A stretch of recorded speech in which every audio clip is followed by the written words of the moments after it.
जैसे ही ये भाव मेरा साक्षी भाव आएगा, अर्थात मन को गति देना मेरी बंद हो जाएगी, मन को स्फूर्ति देना मेरी बंद हो जाएगी। ये स्वतः जैसे साइकिल का पैडल ना मारने से साइकिल रुक जाती है, ऐसे ही मन को गति ना देने से। मन को गति क्या मतलब, मन अगर डिप्रेशन में है और अगर साक्षी भाव से आप पृथक कर देते हैं, यही पैडल को मारना बंद करना है।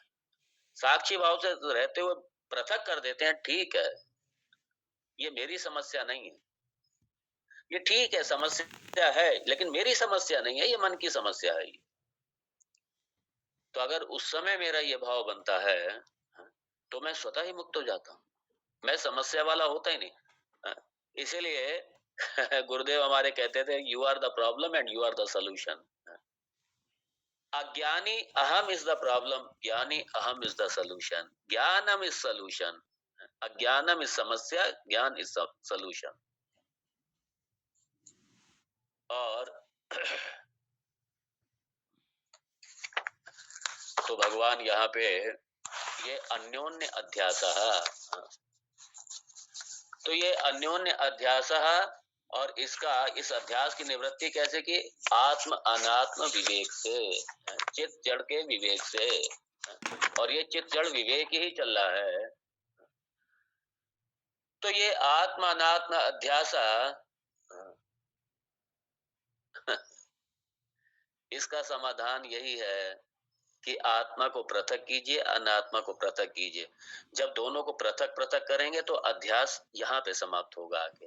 लेकिन चूंकि अनादिकाल से ये अध्यास लगा हुआ है, इसलिए खाली सोचने मात्र से नहीं होगा, क्योंकि व्यवहार में हमारा अध्यास लगा रहेगा। इसके लिए निधिध्यासन कीजिए, निधिध्यासन में अभ्यास कीजिए। इसलिए अभ्यासेन तु वैराग्येण, भगवान ने बताया, एक अभ्यास और दूसरा वैराग्य। जितना जितना वैराग्य, ये क्या है ना, ये अपने तन से अतिरिक्त संसार में वैराग्य सामने दिखाई दे रहा है, इससे तो वैराग्य आसान हो जाता है।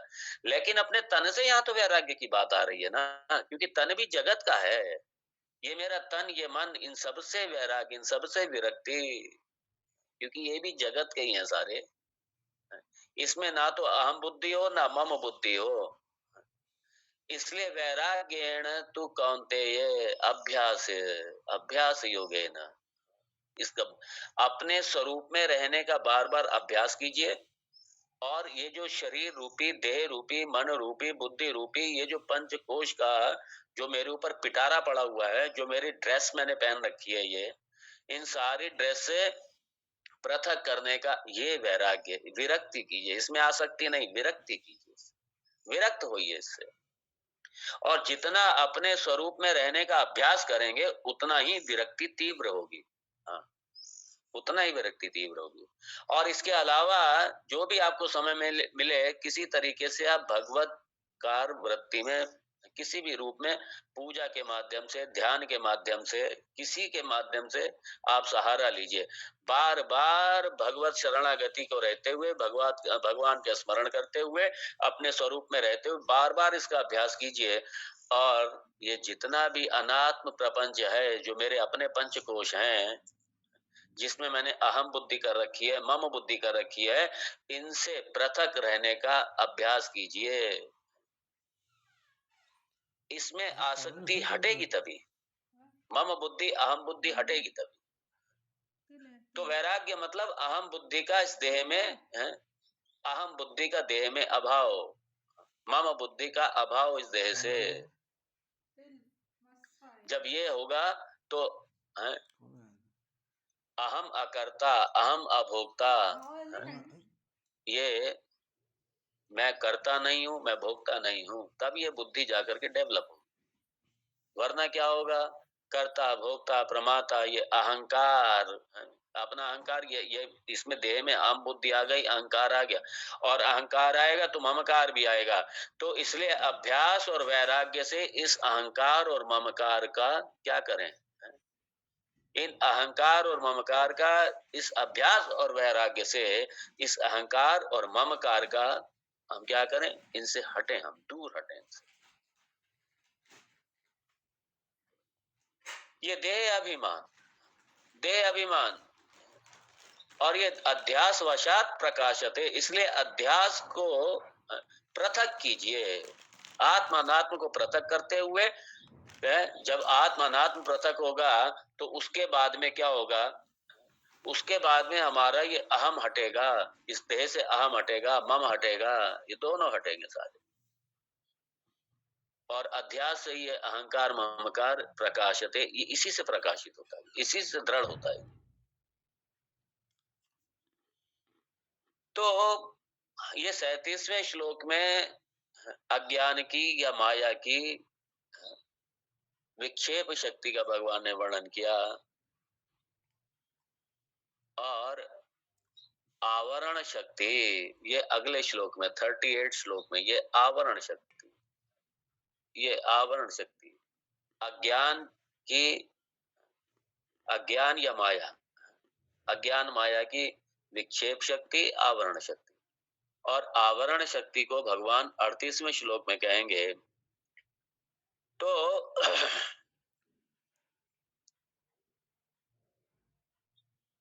और यही विक्षेप शक्ति, यही तो विक्षेप है ना, विक्षेप शक्ति। यत अन्यत अन्यत्र विभाव्यते, और ये होता किससे? भ्रमात, अज्ञान से। अज्ञान से भ्रम पैदा होता है, और इसीलिए कुछ का कुछ मान लेते हैं हम, अन्योन्य अध्यास।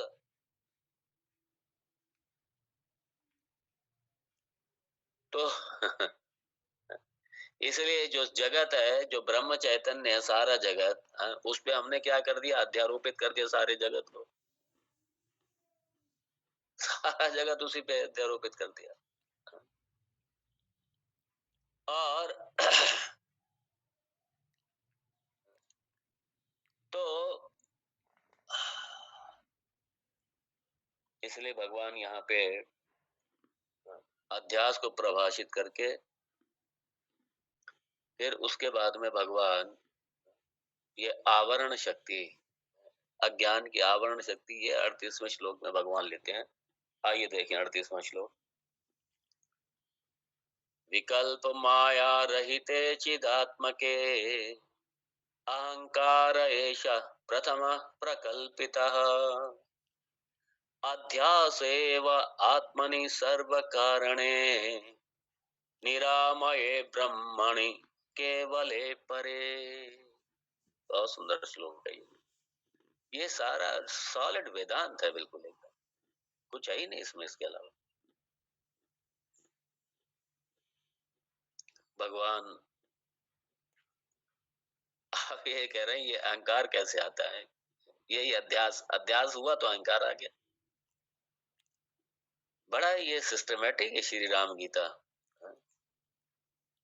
कड़ी से कड़ी आगे बढ़ती जा रही, बहुत सुंदर।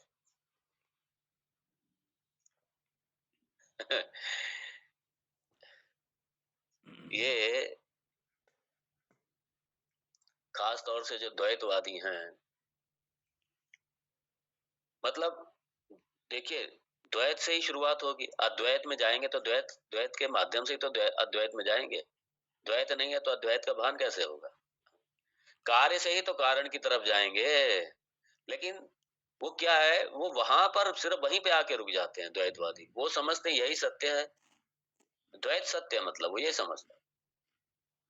क्योंकि वो उपाधि तक ही सीमित है, वो आत्म तत्व तक तो गए जाते ही नहीं है ना, ये समस्या है। और इसीलिए उपाधि की दृष्टि से, मतलब ये उपाधि को ही मैं मान के बैठे हैं वो, और जब तक उपाधि में मैं बुद्धि है तब तक द्वैत बना रहेगा, और जब तक द्वैत है तब तक संसार है। द्वैत में संसार से निवृत्ति ही नहीं है, द्वैत से। द्वैत, संसार का मतलब ही द्वैत है, संसार का मतलब द्वैत ही है। और वो द्वैत से ऊपर उठना ही नहीं चाहते, अर्थात वो नित्य संसारी बने रहना चाहते हैं, नित्य सुखी दुखी बने रहना चाहते हैं। जबकि मौलिक रूप से कोई द्वैतवादी भी नहीं चाहता कि वो दुखी रहे, द्वैतवादी भी नहीं चाहता कि वो दुखी रहे, द्वैतवादी भी नहीं चाहता कि परेशान रहे वो। तो दुख से निवृत्ति भी चाहते हैं और द्वैत में भी बना रहना चाहते हैं। मंगल भवन, इसलिए दुख से कभी निवृत्त हो ही नहीं सकते। कभी नहीं होंगे। राग द्वेष से, दुख से, इन सब से कभी निवृत्त हो ही नहीं सकते। द्वैत में समाधान ही नहीं है। द्वैत तो समस्या है, सबसे बड़ी मूल ही समस्या द्वैत है। और द्वैत का मूल कारण क्या है? अज्ञान है द्वैत का मूल कारण। और ये वहीं तक बने रहना चाहते हैं। इसलिए ये विद्या अगर सच में अगर ये वो समझें अगर इस चीज को, एक तो उनके पास ये विद्या नहीं है, दूसरा वो सीखना भी नहीं चाहते। अगर उनके पास ये विद्या हो, उनसे को भाई द्वैतवादी हैं, मान लीजिए किसी के इष्ट राम है, किसी के शिव है, जो भी हैं। अब ये कृष्ण के भक्त जो जो पूरी तरीके द्वैतवादी हैं, उन्हें कृष्ण की वाणी जरा समझाओ भगवत गीता को। वो भगवत गीता से डर के भागते हैं। वो भगवत गीता का अध्ययन ही नहीं करना चाहते वो। यही राम भक्त है, अध्ययन ही नहीं करना चाहते। अगर ये और अद्वैत सारी समस्याओं का समाधान है, और यही अद्वैत अगर ये एकात्म ज्ञान, ये अद्वैत ज्ञान यदि ये सच में सारे संसार में लोग समझ लें, तो संसार की समस्याएं समाप्त हो जाएं, ये झगड़े समाप्त हो जाएं, क्लेश समाप्त हो जाएं, द्वंद्व समाप्त हो जाएं, ये मेरी तेरी समाप्त हो जाए। ये प्रेम की पराकाष्ठा एक अद्वैत है, प्रेम की पराकाष्ठा। इसलिए जब हम प्रेम कहते हैं, प्रेम का मतलब अद्वैत। अद्वैत से बढ़ के कहीं कोई प्रेम की पराकाष्ठा हो ही नहीं सकती कहीं। इसलिए प्रेम की पराकाष्ठा द्वैत में नहीं है, प्रेम की पराकाष्ठा अद्वैत में है। इससे बढ़ के क्या होगा? जब सामने वाला ही मैं हूं, और जितना मैं अपने आप से प्रेम करता हूं, उतना मैं अगले से भी प्रेम करूंगा। ये दूसरा समाप्त हो जाएगा, द्वैत बचेगा ही नहीं, दूसरा बचेगा ही नहीं। कौन किसी के प्रति हिंसा करेगा? कौन किसी के प्रति परेशानी उत्पन्न करेगा? ये अद्वैत, ये पूर्ण ज्ञान, ये अद्वैत ज्ञान, ये पराकाष्ठा, ये प्रेम का मतलब अद्वैत है। द्वैत में प्रेम अपूर्ण है। द्वैत में मेरा तेरा बना रहेगा। प्रेम अपूर्ण है द्वैत में। प्रेम की पूर्णता अद्वैत में है। इसलिए अद्वैत ज्ञान यही सारी समस्याओं का समाधान है। और यही अद्वैत ज्ञान, यही पूर्ण ज्ञान भगवान राम जी हमको दे रहे हैं। द्वैत का मर्दन कर रहे हैं भगवान राम जी, द्वैत का मर्दन कर रहे हैं।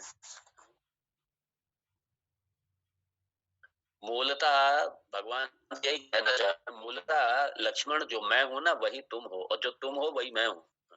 और जो मैं तुम दोनों, जो मैं जो तत्व हम तुम है, वही सारा जगत भी वही तत्व है। एक ही तत्व का सारा, एक ही तत्व का सारा पसारा है। इसलिए वही एक ही तत्व है। लक्ष्मण तुम भी वही हो, और मैं भी वही हूं, और ये जगत भी वही है। तीनों वही है, तीनों वही एक ही तत्व है। इसलिए भेद जो उपाधि रूप जो भेद है, इस भेद को मिटाना है। भेद है ही नहीं, हमने मान रखा है। एकमेव अद्वितीय ब्रह्मा, वही एक ही तत्व है, दूसरा है ही नहीं। और उस दृष्टि से लक्ष्मण जो तुम और मैं दोनों एक ही हैं। ये सारा जगत, ये दूसरा कुछ है ही नहीं उसमें। यही भगवान ज्ञान दे रहे हैं, यही अद्वैत ज्ञान भगवान दे रहे हैं लक्ष्मण को। यही हम लोग भी सीखने का पूरा पूरा प्रयास कर रहे हैं। और अब चूंकि समय की सीमा तो लगभग समाप्ति हो गई, अब ये श्लोक हम लोग इसको कल अच्छी तरीके से देखेंगे इसको, कि ये अहंकार, ये जीव क्या है, अहंकार क्या है, कैसे उत्पन्न होता है ये। क्योंकि तो कह तो दिया पिछले श्लोक में, अब यहाँ पे भगवान ये कहेंगे कि अध्यास के बाद में होता क्या है, ये अध्यास का परिणाम क्या होगा, कैसे अहंकार उत्पन्न हो जाता। तो ये कैसे आवरण है, उस अज्ञान की आवरण शक्ति क्या है, कैसे होता है ये हम लोग देखेंगे कल इसी समय सबके प्रति मंगल कामना करते हुए ओम तत्सत। ओम पूर्णमदः पूर्णमिदं पूर्णात् पूर्णमुदच्यते